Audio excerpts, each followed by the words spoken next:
Olá para você que nos acompanha do YouTube, das principais plataformas de podcast do Brasil. Seja muito bem-vindo, muito bem-vinda a este podcast. Aqui traremos temas como hipnose, psicanálise, neurociência, PNL, assuntos relacionados à mente humana, sempre trazendo 2 convidados especiais a cada semana com temáticas bem interessantes para você e sempre, claro, muito feliz pela sua presença, pela sua confiança no nosso trabalho e pelo seu tempo dedicado a nós. Hoje o tema é muito especial, daqui a pouquinho a gente já vai falar o que é, ok? E eu continuo um bate-papo aqui incrível, porque eles já estavam aqui em outros episódios, Felipe Gibim e Ricardo Reis, bem-vindos, se apresentem, por favor.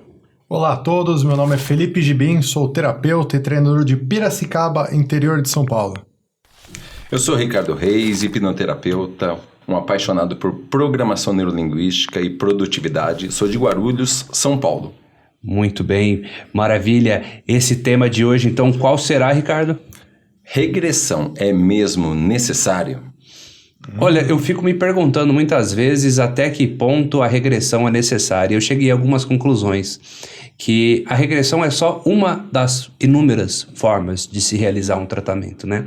E hoje ainda existe um estigma que o mais grave é que não é para as pessoas de senso comum, é as pessoas profissionais da área da terapia, especialmente da hipnoterapia, de que se não voltar à causa, você estará maquiando o problema. E esse jargão acabou virando uma crença. E que não faz o menor sentido, não é, meninos? Sim. Aí, inclusive, a gente diz em algumas terapias que o passado da pessoa não tem como a gente mudar o que aconteceu, mas pode mudar a forma como vê aquilo. Então, se mudar a forma como eu hoje, no presente, vejo alguma coisa que aconteceu, eu não preciso voltar na causa. A gente estava conversando no bastidor, o exemplo, se eu tive um monte de trauma com meu pai. Batia, brigava, separou, nunca mais vi ele. Aí, de repente, eu descubro que ele está no final da vida, numa cama de hospital. Aí vai lá, a pessoa perdoa e termina o fim da vida do pai, tudo bem, meio que esquece o que aconteceu. Sim. Mesmo não tendo que voltar no passado. Então dá pra gente trabalhar de várias maneiras. Sim, e dá a impressão de que regressão pro leigo é assim, eu vou até o passado. E na verdade é estranho isso, né? Como que você vai num passado que existe dentro da sua cabeça? Então ele existe dentro do presente. Na verdade já não é o passado. É uma interpretação que você teve de uma memória. Não é mais a memória, é apenas a interpretação. Então é imaginário. Então na verdade só ratificando essa história que é o seguinte, não é voltar à causa, é voltar numa imaginação que você deu alguma coisa. Eu acho importante, Lucas, a gente deixar bem claro aqui, porque eu escuto as mais variadas coisas. O que é realmente regressão? Porque as pessoas têm opiniões diferentes, né? Uhum. Eu escuto muitas coisas. Fala um pouquinho o que é regressão. Quando acontece regressão somente na terapia, o que é regressão, aliás, afinal de contas? Bom, aí você tem que perceber vertentes diferentes, né? A hipnose clássica, a vertente aí principal de Dave Elman, vai dizer que regressão é quando acontece esse estado alterado de consciência, o paciente vai para um transe teta, um transe sonambúlico, e ali ele consegue vivificar um fato da vida dele, reviver um fato a fim de resolver aquilo, né? Também eu gosto do termo retrocognição, que não é regressão, que é diferente. Por exemplo, se você se lembrar aguçadamente de uma cena da sua infância, por exemplo, você lembra do dia que você estava sentado na esquina da sua rua, da sua casa, quando você tinha 5 anos de idade e sentiu um cheiro da chuva. Bom, você está tendo uma retrocognição, uma lembrança amplificada. Na regressão para a hipnose clássica seria assim, não, você vai reviver um fato como se você estivesse aqui comigo me ouvindo agora. Entendi. Seria essa a diferença. Perfeito. Muitas pessoas apresentam a regressão como simplesmente uma lembrança, e eu acho muito importante você colocar dessa forma para poder distinguir direitinho. Tecnicamente, né? Mas você também pode falar que regressão é simplesmente regredir a uma memória. O nome regressão não vem imbuído quanto o grau de intensidade do que você encontra, e sim do que você encontra, né? Perfeito, ótimo. Agora, não é apenas essa maneira para resolver uma questão terapêutica. Existem outras maneiras. Qual a melhor maneira para resolver uma questão terapêutica? Existe uma melhor maneira, na sua opinião? Sabe o que eu penso hoje, Ricardo? Que eu estou mais interessado em estudar como funciona a neurologia da pessoa do que tipos de terapia. Ótimo. Porque a cada dia surgem novos tipos, modalidades diferentes de terapia. E, na verdade, o que elas fazem é a mesma coisa dentro da mente da pessoa. Certo? Então, por exemplo, hoje eu acredito que o que muda é quando muda o significado. Então, é a ressignificação. Eu tenho um significado errado sobre meu pai, sobre minha mãe, sobre meu trabalho, sobre minha namorada, sobre meu filho, meu passado. Enfim, o terapeuta me ajuda a dar um novo sentido. E esse novo sentido, já que é um problema imaginário, muda a minha recordação, muda o sentimento. Porque assim... E essa ressignificação, só complementando, ela não precisa ser necessariamente no passado. Ela pode acontecer nesse transe regressivo, mas ela também pode acontecer num bate-papo. Quantas vezes você recebeu um conselho de uma pessoa que você atribuiu autoridade e aquilo ressignificou o seu pensamento, ressignificou a sua mudança, né? Então, na verdade, mudar a forma de ver e de sentir as coisas. Quando a gente regride, a gente não muda o que aconteceu. A gente muda o sentimento que está envelopando aquele fato. E ao mudar isso, muda tudo. Não muda a história. Não muda a história. Como voltar no tempo, mudar a história. Não né? deleta a história, mas a interpretação da história, sim. Sim. Teve uma cliente que eu atendi há um tempo atrás, que ela tinha problema de abandono. Investigando, ela foi abandonada quando nasceu, que a mãe deixou ela para doou para um casal, aí foi criada, então ela tinha depois que ela descobriu essa adoção, ela ficou com aquela mágoa e queria descobrir aonde estava a mãe, por que doou ela. Meio que eu percebi que ela tinha uma mágoa e ia sair briga. Ia ser meio aquela acusação. Aí o que eu fiz? Eu conversei com ela e falei, olha, na verdade, ela falou que a mãe dela não gostava, não sei o que. Eu falei o seguinte, na verdade, sua mãe amava muito você. Só que ela amava tanto que ela viu que ela não tinha condição de criar da melhor maneira e acreditou que outra pessoa poderia criar melhor você. Então ela fez isso por te amar muito. Na hora ela deu uma parada assim, ficou uns segundos, deu aquele tilt, né? Tipo, nunca tinha pensado desse jeito. Então, às vezes, um simples bate-papo, mudar a forma como a pessoa vê aquilo.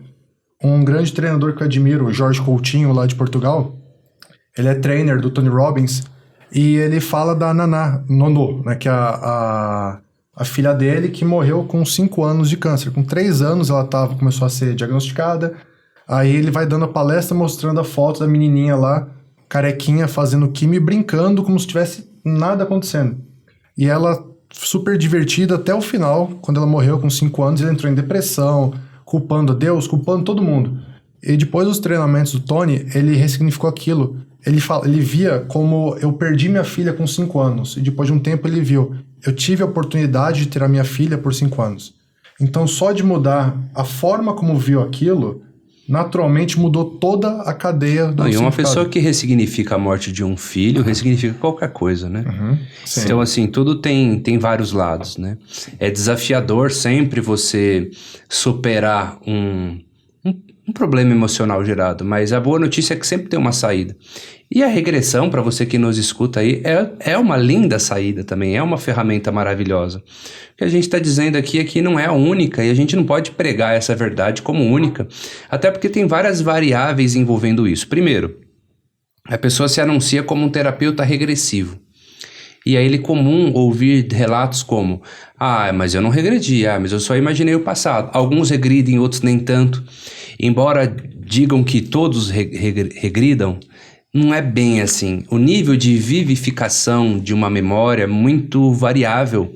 Tem gente que tem extrema facilidade de acessar um trauma, outros nem tanto, né? Então eu penso que o mais importante é a mudança do significado. Se precisar encontrar causa para mudar, beleza. Mas se não precisar voltar à causa, eu penso que é uma maneira menos invasiva, menos sangrenta, que pode ser até mais elegante. Então, por exemplo, eu tenho inclusive aqui no meu canal do YouTube um vídeo onde eu falo sobre a pirâmide de Lucas Naves, que é um modelo que eu desenvolvi, onde é uma pirâmide que no topo estão as representações internas, que é os significados que você deu à vida, de um lado as memórias, do outro as crenças. E sabe o que eu percebi? Que quando você muda a crença do paciente, por exemplo, vamos supor, ele tinha uma crença na escassez. Ele acreditava que ganhar dinheiro é muito difícil porque ele teve uma experiência traumática com falta de dinheiro com o pai dele, com a mãe dele, quando ele era adolescente. Posso voltar na causa? Posso. Mas se verdadeiramente ela aceitar minha sugestão e ele sai da sessão assim, agora eu acredito que eu sou próspero. Eu acredito na abundância. A minha mente é abundante. Mesmo que você volte na memória, mas olha aqui o que aconteceu lá no seu passado. Você vai falar, não, eu sou próspero. Ele acredita. Então o que eu penso quando eu vou atender uma pessoa? Eu tenho duas maneiras de mudar o topo da pirâmide, que são os significados que ela atribuiu às coisas. Ou eu vou na memória e mudo o sentimento atrelado à memória, ou eu altero a crença. E todos os dois resolvem. Se eu alterar a memória, eu altero a crença. Se eu alterar a crença, eu altero a memória. Sim. E eu não vejo quase ninguém falando nisso. Sim. O que eu vejo é assim, passar maquiagem se você não faz regressão. Não, passar maquiagem é o seguinte, eu tiro a sua dor de cabeça sem saber a causa. Eu não mudei crença, eu só alterei sua percepção da dor, mas eu falo, a dor pode voltar, a gente controlou o sintoma.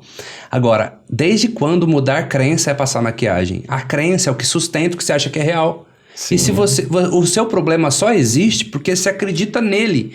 E ferramentas para trabalhar crença tem inúmeras, a gente pode citar metamodelo, modelo Milton Erickson, o Swish, né, mapeamento cruzado para mudança de crenças. Tem inúmeras ferramentas dentro da neurolinguística, por exemplo, que alteram crenças e que de uma maneira elegante resolvem o problema também. Como você explica, Lucas, um cliente que vivia dizendo que precisava de uma regressão e num atendimento ele recebeu um exercício chamado, que você conhece muito bem, Felipe também, Ponte ao Futuro.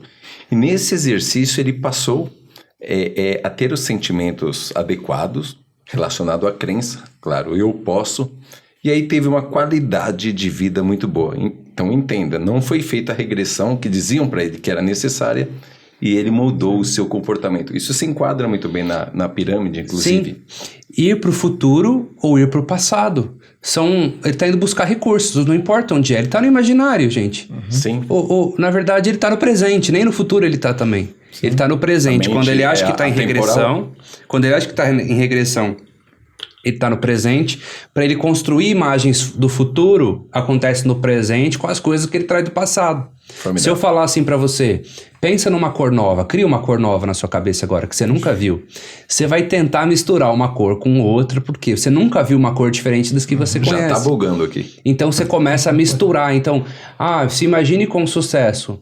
Ok, eu pego o meu rosto, o meu corpo, a minha história, vejo a imagem de alguém que tem sucesso, me coloco naquela posição e eu vou colorindo aquilo da minha forma. Pronto, eu fiz uma visualização. E tudo acontece no presente. Sim. Nesse caso que o Ricardo falou, às vezes acontece também de muitas vezes a pessoa necessitar da regressão porque ela viu lá. Ela tem a crença de que é a regressão que vai resolver o problema dela. Sim. Então já teve vários clientes. Ela já vem pedindo a regressão, né, Gibim? Quanto é a regressão? Eu quero fazer regressão. Eu falei, você vai... Às vezes eu dou umas indiretas. Você vai no médico, já chega pedindo remédio que você quer. Alguns aí dizem... a pessoa, então... Alguns dizem hipnose é regressão, inclusive. Hipnose é regressão. E tem gente que a gente já trabalhei um trauma, por exemplo. Trabalhei com PNL, coisa simples, que a pessoa chegou e falou, consegue falar sobre o que aconteceu agora? Consigo, tá tranquilo. Só que eu percebi, eu quero fazer regressão. Eu falei, tá, então vamos lá, né?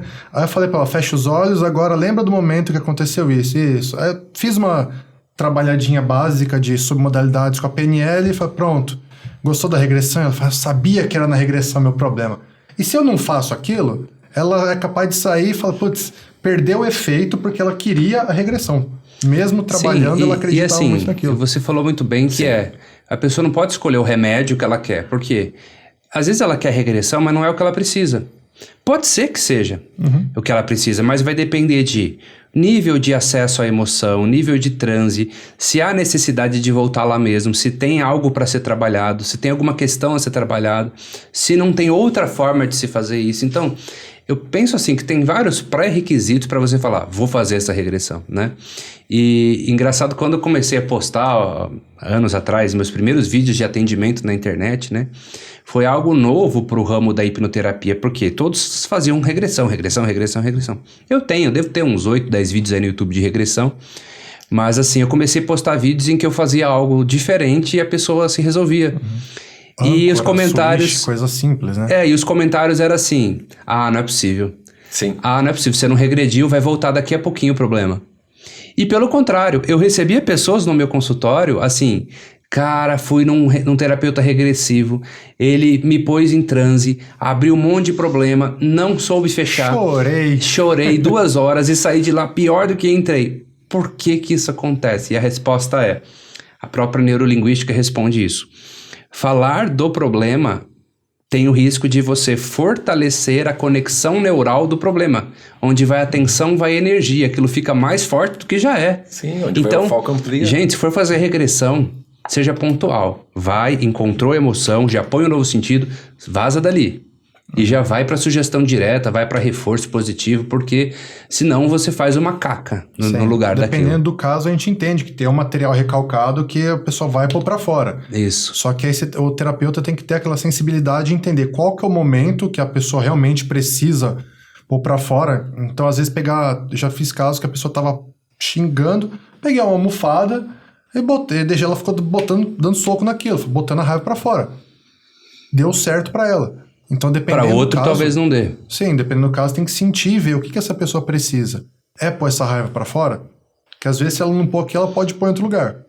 Então, exatamente. Tem que saber sem contar que o que eu percebo, me corrija se eu estiver enganado, é que existe muitas vezes a crença de que precisa ser complicado ou de que precisa ser trabalhoso ou sofrido demais para resolver algumas questões.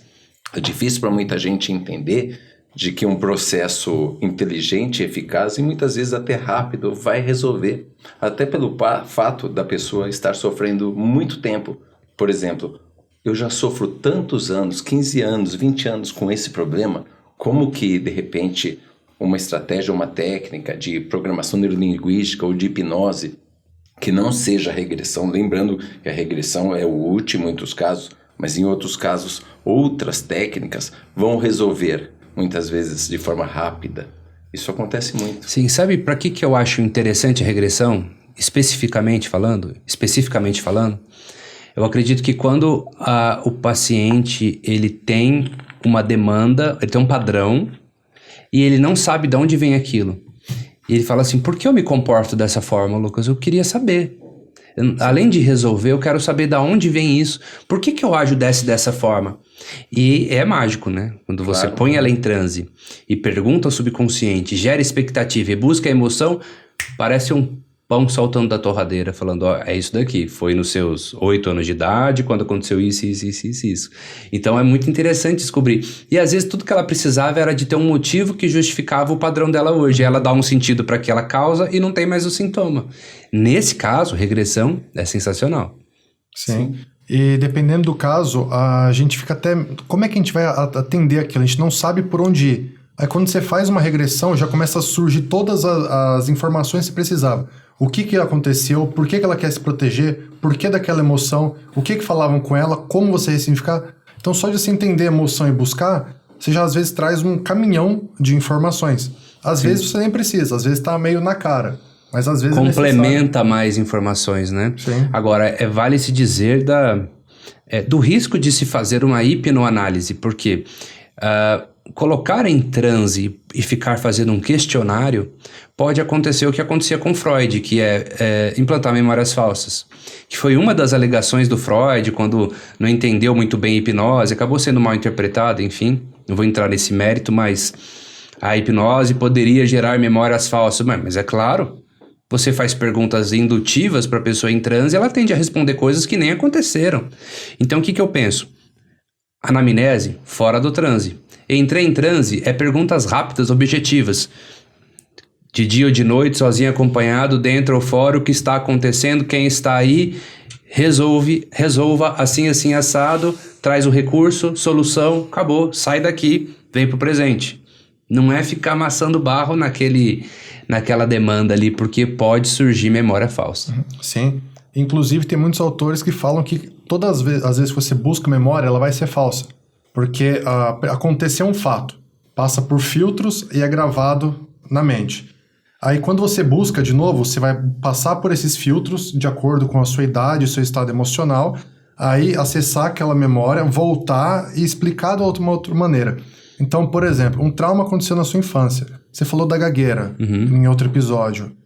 Alguma coisa aconteceu, te deixou gago. Hoje você pode contar aquela história da infância isso é tudo tranquilo, porque você tem outros filtros. Sim. Então, cada vez que você acessa uma história, Ela uma está memória sujeita a diferente. alteração. Inclusive, isso está muito descrito num documentário chamado Hackers da Memória, onde mostra e prova que toda a memória é falsa.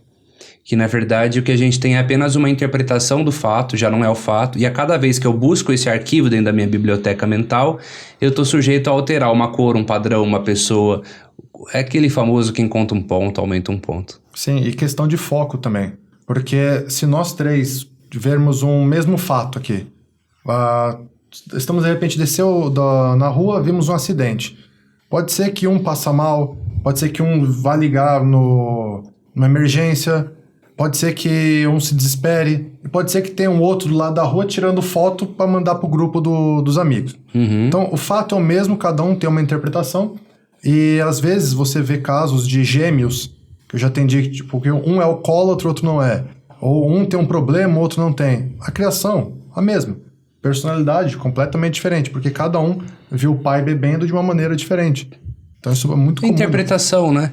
Então, o que eu quero dizer também que, por exemplo, ok, você foi na constelação familiar, fez todo aquele processo, né, com todas aquelas interpretações, com todo aquele processo, e aí no final o que aconteceu? Você mudou o significado que você deu à sua família.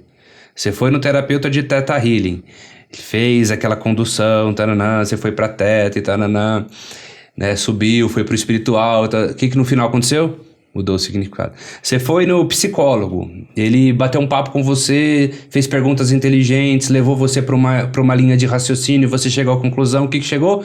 Mudou o significado. Então assim, não importa a linha terapêutica, tem umas que são mais rápidas, outras mais objetivas, outras mais lentas, mas o que muda é assim, ok, eu acreditava naquilo, agora eu acredito nisso. Eu via daquela forma, eu percebi daquela forma, agora eu percebo desta. Então a regressão é só mais uma maneira de apresentar os fatos. De olha, veja que não foi bem assim, veja que tem um outro viés, tem uma outra forma de perceber essa realidade. Então, regressão é um processo maravilhoso, mas não é o único. Sim. Aquela importância de você ter uma caixa de ferramentas grande para se adaptar ao cliente.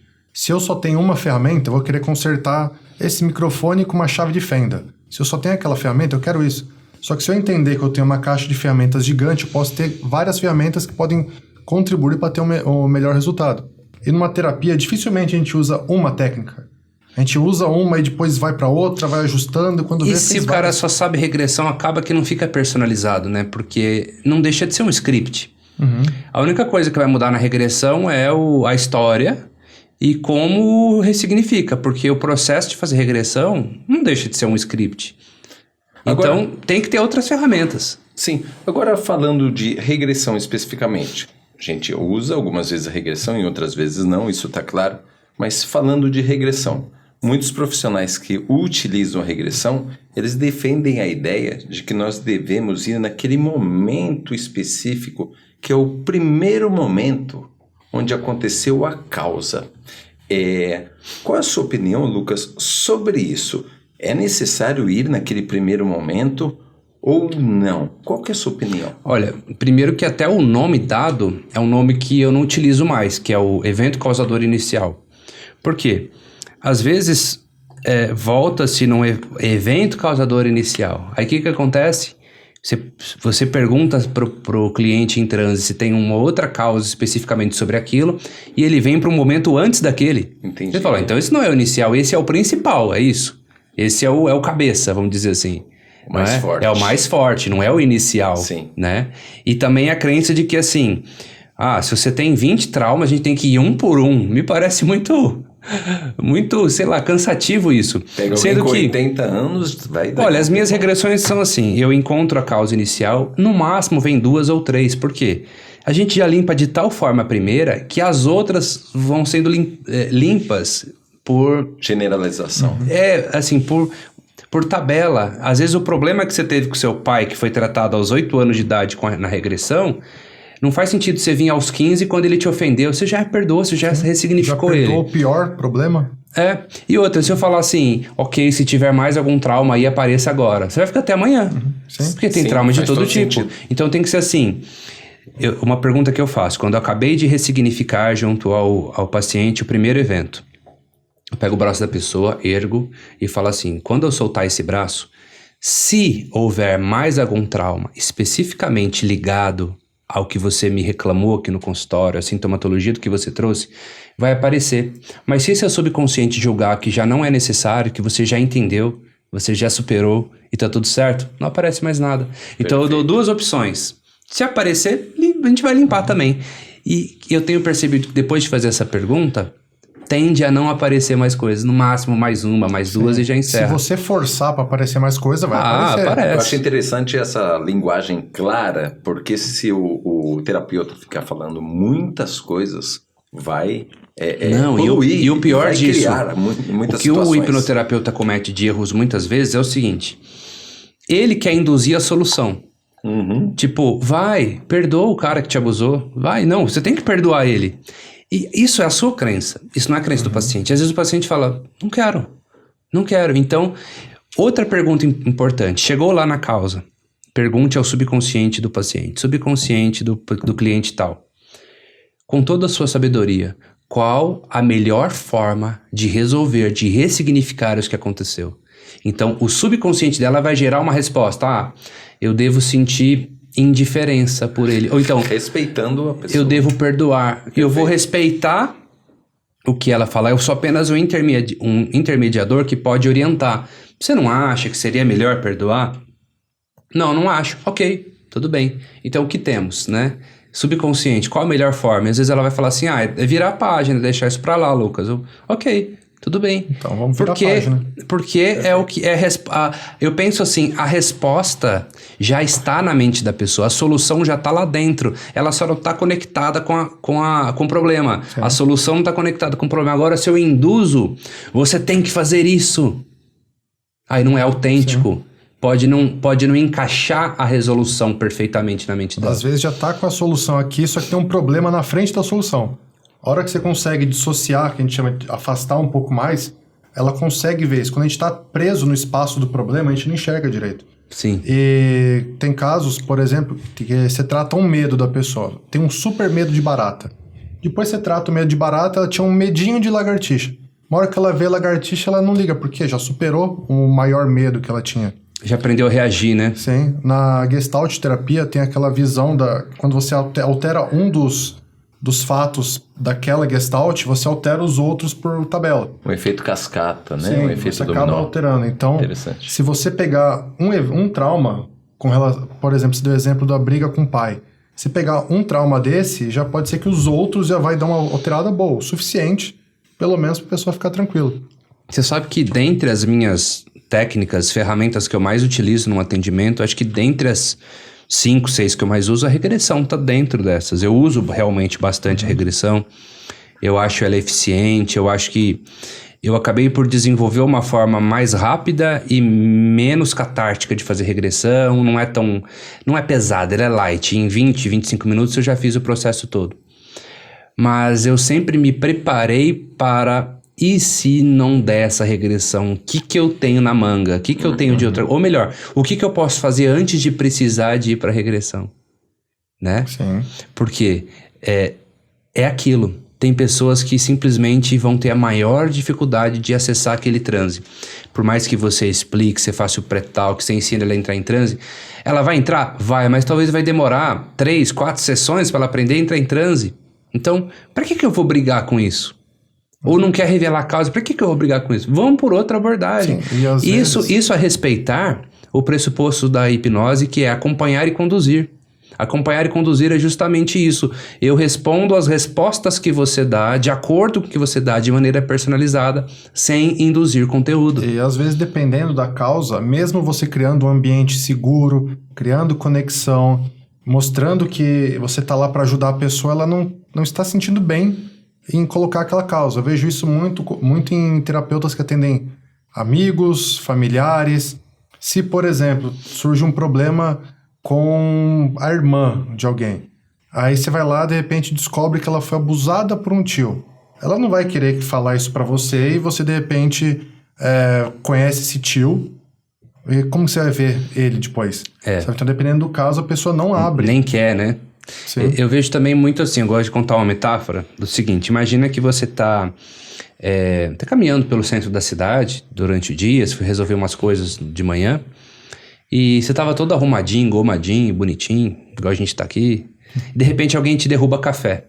E você, ai caramba, e você xinga tudo e fica bravo. Filha da mãe, derrubou o café em mim, me queimou tudo, como é que eu vou pro trabalho agora? E você xinga aquele cara o dia inteiro, fica puto de raiva com aquele café que ele te derrubou. Mas aí, no fim do dia, você encontrou seus amigos, foi pra um happy hour. E aí, você chegou lá, chegou com o café sujo mesmo, você entrou na graça, as pessoas tiraram um sarro, você mesmo tirou um sarro, você ressignificou aquilo, você falou, quer saber? Dane-se, amanhã é um outro dia. Imagine se toda vez teria que fazer assim. Feche os olhos, volte lá na cena do café.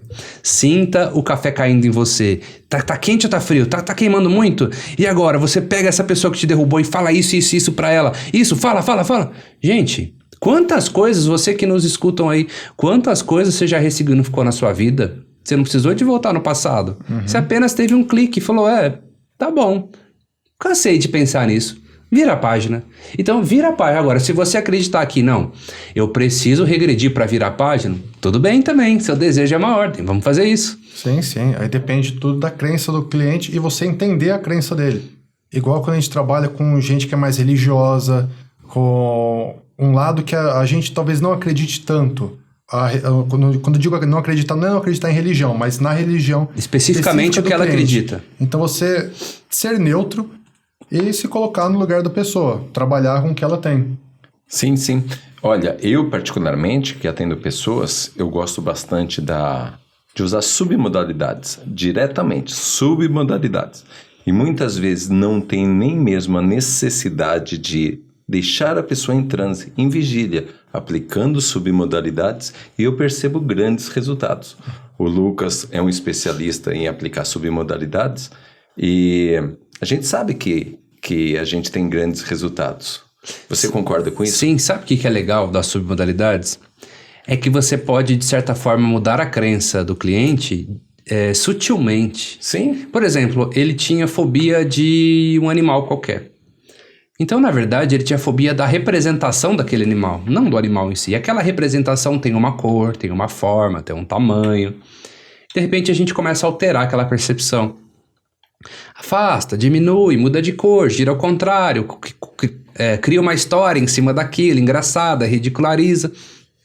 De repente, acaba aquele exercício, você fala, fulano de tal, pense naquele animal.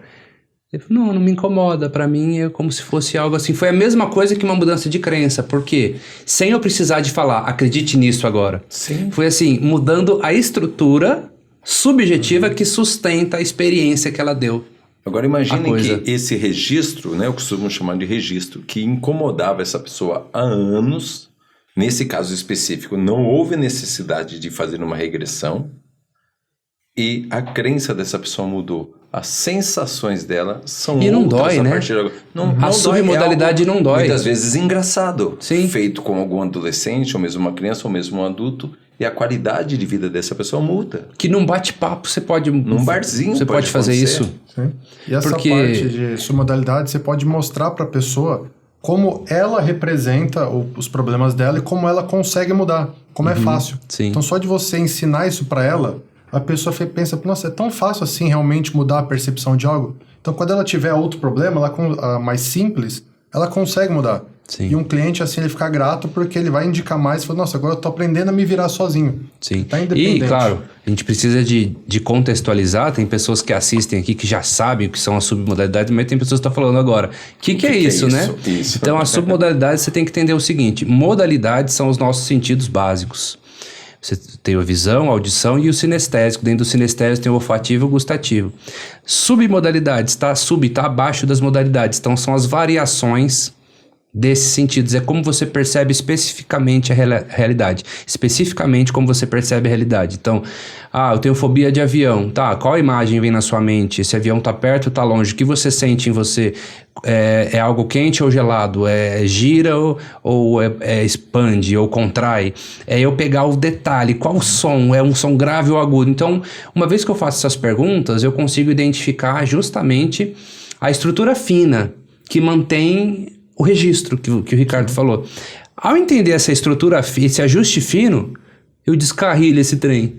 Só de alterar aquilo, é como um dominó. Eu tirei uma pecinha ali, cai todas as outras. Aí ela fala assim, o que é real agora? Já que eu não tenho aquele registro, né, para validar a minha crença, eu não tenho mais aquilo, então ela tem que forçar a mente dela a criar um novo registro. Esse registro é muito mais congruente. Só adicionando, na hora quando você falou do sinestésico, faltou do tátil também, que é o que é importante, que a gente que acabou passando. Que tá dentro do sinestésico. Sim, que são os sentidos do sentir, né? Você sente o gosto, o cheiro e o tato. Você sente. E cada pessoa tem um mais importante. E às vezes a pessoa é muito visual, você mexe uma coisinha, ela mexe completamente tudo e quando você vê ela nem precisa de regressão, a hora que você faz a regressão, a pessoa fala, não, já tá tranquilo, eu já mudei a cena. Aí você fica assim, tipo, como você mudou? Eu falo, fiz igual você me ensinou lá, muda aqui, botei tudo com um jeito assim. Aí você fala, acho que eu só orientando, que tô mais você sente meio... E para usar as submodalidades, acho que o principal recurso é a criatividade, né? Criatividade. Então, eu percebo que muitos hipnoterapeutas preferem não entender a submodalidade porque gasta uma energia, você tem que ser criativo, você tem que contar história, você tem que inventar um negócio diferente, porque qual é o script de submodalidade? Não tem. É livre, é completamente livre. E a regressão tem um script, então ele fala assim, eu me sinto mais seguro fazendo um script do que dominando a submodalidade. Dá um exemplo de script que não funciona. Geralmente, nas submodalidades, o pessoal colocou que as coisas boas são coisas tão coloridas, animadas. Eu atendi já gente que é gótica. Pra ela, o bom era preto e branco. Sim. Aí eu falei, é o jeito que ela funciona. Não tem como eu falar, não, tem que ser colorido porque eu aprendi na minha formação que o colorido é melhor. Para ela, o preto e branco representava para ela muito mais. Eu trabalhei com o que ela me trouxe. Então, tem que entender muito disso. Tem gente que se sente mais colorida, mais cor de criança. Vocês dois têm filha pequena? Sim, tem. Criança, geralmente, menina, então, vê muita coisa cor-de-rosa, desenho. Cara, é a submodalidade dela. Quando vê coisa fofinha, ela vai querer cor-de-rosa e vai deixando, geralmente. Não entrando em discussão essa parte de cor, tá, gente? Mas geralmente a tendência é ter essa mais coloridinho o mundo. É verdade. Acredito que um problema para a evolução da terapia pode ser a crença do terapeuta. Sim. Porque ele muitas vezes precisa se basear num conjunto de crenças para poder ter uma metodologia. E aí ele se engessa.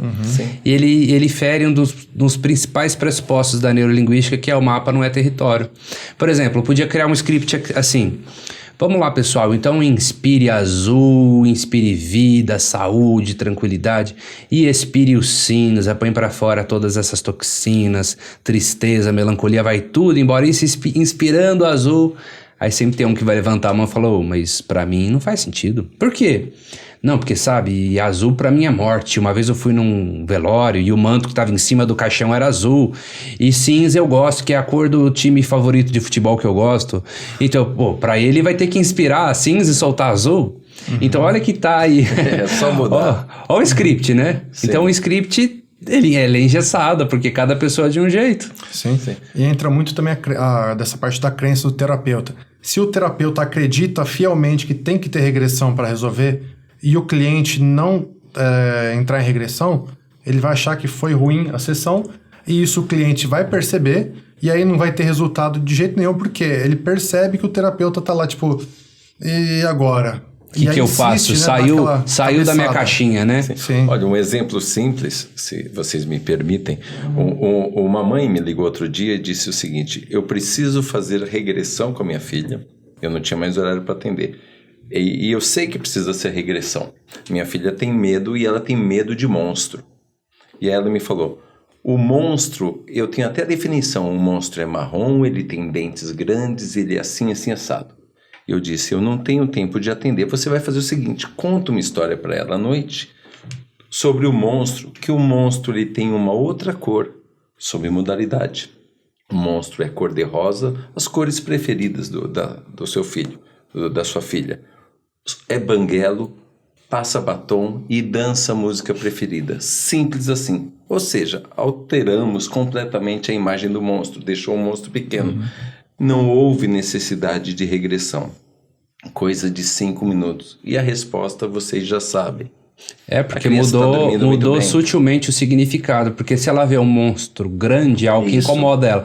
Se ela vê um monstro pequeno, infantil ou ridículo, o significado do que é monstro muda pra ela. A representação A interna, crença. como você disse. Sim. Muda a Ou, crença. dependendo do caso, se a criança podia falar, você assistiu o filme Monstros S.A.? Pronto. Você gosta dos monstrinhos de lá? Você percebe que nem todo monstrinho quer dizer que ele seja ruim? Ele pode ser um monstro legal.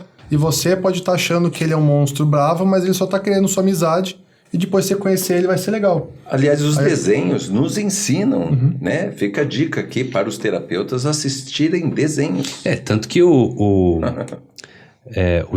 Disney, o Walt Disney, ele criou o Mickey, se não me engano, ele tinha uma fobia de ratos, tá até descrito na história dele, no filme dele, e uma hora que ele tava lá, desamparado, falido, e ele sentou na rua, na sarjeta, assim, do lado de um lixo, subiu um ratinho nele, e ele pegou aquele ratinho na mão, e aquilo ele teve a ideia do Mickey. E a forma dele ridicularizar, infantilizar, vamos colocar assim, o Mickey, que é um rato legal, né? É um rato Sim. que fala fininho, que é tudo legal. Aquilo foi uma ressignificação do próprio Walt Disney, né? E de trazer animais que muitas vezes são tidos como perigosos para um ambiente lúdico, para uma forma diferente de Os percebê-los. filmes da Disney, eles têm sempre essa visão, uma lição de moral. Então, às vezes, você tá com uma criança lá que ela, por exemplo, não tem medo, tá com um problema com a irmã. Aí você bota o filme da Frozen lá. Aí bota o filme da Frozen e ele vê, ó, você viu como elas tiveram esse problema, passaram todo esse tempo brigadas e depois elas melhoraram? Então, você quer ficar todo esse tempo afastado da sua irmã? Você viu como a Ana estava triste no filme, sem estar perto da irmã? Você quer ser assim também? Você viu o que aconteceu de problema lá, que a outra fugiu, tal? Vamos conversar? Vamos assistir. Aí você bota um desenho, a criança entende uma Sim. visão diferente. Sim. Então, você pode utilizar muito desenho ou dando exemplo para adulto, caso a pessoa não goste de desenho. Eu sempre passo para cliente, se a pessoa quer emagrecer e não consegue, bota aqueles vídeos no YouTube de gente que tinha 180, 200 quilos. Tem um até que ele era do exército, que ele teve depressão, engordou, foi para quase 200 quilos. Começou a fazer yoga em casa e fazer alongamento, ele emagreceu um monte. Ele tem um canal lá de coisa motivacional. Ou a pessoa fala, nossa, eu não consigo ser um palestrante. Aí você pega um vídeo do Stephen Hawking dando uma palestra totalmente parado, com uma voz robótica, e você fala, você não fala melhor que ele?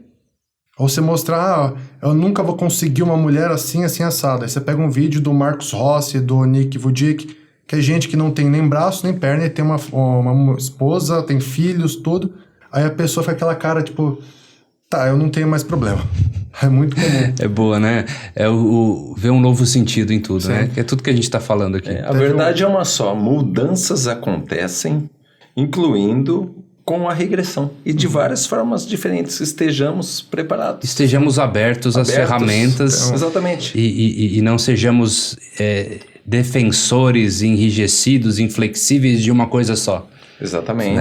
Porque o segredo da boa terapia está na versatilidade. Se você acredita ou defende só a bandeira, você está perdendo a versatilidade terapêutica. Sim, teve treinamento que um amigo foi, Bruno Giuliani, no Rio de Janeiro, ele trabalha com essa parte mais de coaching, e foi um treinamento que era para homens só, né, para trabalhar essa parte de trauma, tudo.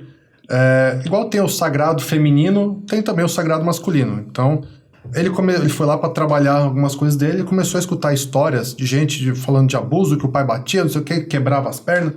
Ele falou que depois que chegou na hora dele contar o que ele queria trabalhar lá, ele falou, gente, já tá tranquilo, acabou meu problema aqui. Já tô resolvido. Sabe, o que ele ia contar, ele falou, cara, o que eu ia contar era ridículo comparado ao que tá aqui. Então, às vezes, só de você ver histórias, de você ver exemplos, você fala, não tenho mais problema. Acaba já ressignificando tudo Muito e bem. não voltou na causa. Foi muito interessante a gente Muito trazer interessante. essa temática aqui. Já agradeço a vocês pela contribuição e queria aqui conclusões, começando pelo Ricardo. Qual a conclusão desse bate-papo que a gente teve hoje? Olha, eu concluo da seguinte forma. Acho muito importante a gente ficar aberto ao aprendizado. não tem fim. Quanto mais eu aprender, melhor para mim, melhor para os meus clientes.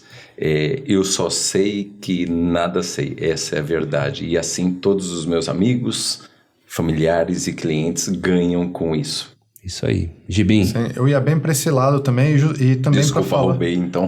Tudo bem. Mas e também justamente falar que a opinião que você tem hoje é o que você tem baseado no que você conheceu até hoje. Então pode ser que daqui a um tempo você conheça outras coisas e expanda isso. Eu comecei fazendo o primeiro curso, depois fui pro segundo, vendo coisas novas, e hoje a forma que eu atendo é completamente diferente de 1 ano atrás, de 2 anos atrás, porque vai trazendo metodologias novas, formas novas de aprendizado, e aí eu vou conseguir trazer algo melhor. E pode ser que daqui a 2, 3 anos eu olhe a sessão que eu fazia hoje e falo, tá uma porcaria. E tá tudo bem. Pode ser que esteja melhor ou pior, só que eu vou ter uma percepção diferente daquilo. Você evoluiu. Sim, então a gente sempre vai estar mudando essas Vamos dar percepções. uma hashtag, eu sugiro uma aqui para você compartilhar aqui, digitar aqui nos comentários, que é ir além da regressão, né? Então vamos colocar assim, hashtag além da regressão. Hashtag além da regressão já vai ficar claro que existe vida após isso, viu? Existe muito mais do que regressão no mercado de terapia, nas ferramentas, tem uma quantidade infinita de formas de fazer, não só regressão. Então, hashtag além da regressão, quero agradecer a participação de vocês, e se você está assistindo pelo YouTube, se inscreva, compartilhe, ative o sininho para você receber mais notificações, ok? E se você está vendo por outro aplicativo, se você está nos ouvindo pelas redes de podcasts do Brasil, venha para o YouTube, também para o meu canal Lucas Naves, e se inscreva. E já deixo aqui também o contato dos nossos convidados aqui, como que a gente encontra o Ricardo no Instagram. Ricardo Reis, Hipnose Clínica, no Instagram e no YouTube também. YouTube, então procure o Ricardo Reis e também o Felipe.Gibim. Felipe.Gibim, então sempre trazendo conteúdos muito relevantes aí para terapia e para hipnose, ok? Muito obrigado, eu te vejo no próximo vídeo. Um abraço.